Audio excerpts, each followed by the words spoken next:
আসেন আসেন আসেন। কি ব্যাপার? তোমাকে বলেছি আমার মেয়েকে নিয়ে আসতে, তুমি এটা কাকে নিয়ে এসছো?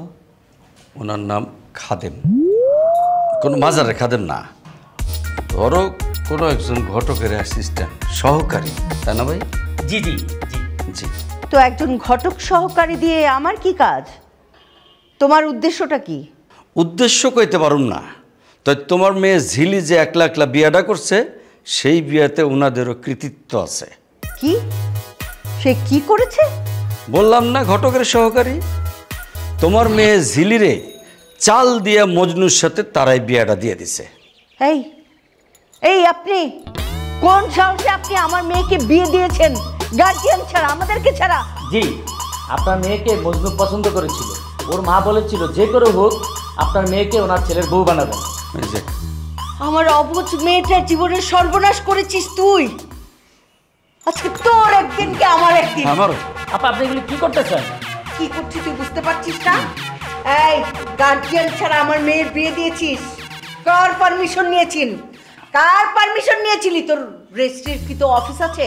অফিসটা কোথায়? রেজিস্ট্রার কি তো অফিসটা কোথায়? দাঁড়িয়েছো ধরছো না কেন? মারো মারো ধরছো না কেন? মারো মারো।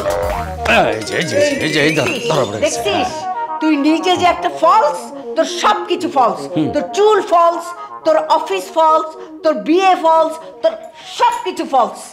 আপা মারো, আমার মাফ করে দেন।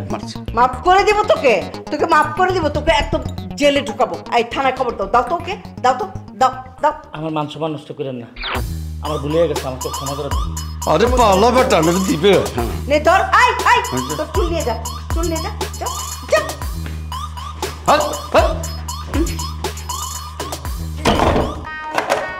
দিছি থানায় ফোন করতে বললাম, ফোন করলো না কেন? না, তোমার শাস্তিটা ভালো ছিল। ওর রেজিস্ট্রেশন করা অফিস কোথায়? অফিস পুলিশে বের করবে, কিন্তু তোমার মাঠটা ভালো ছিল, খুবই সুন্দর হয়েছে। ও গার্জিয়ান ছাড়া, শিক্ষা একটা হয়ে গেছে। গার্জিয়ান ছাড়া মেয়েদের বিয়ে পড়ায় না?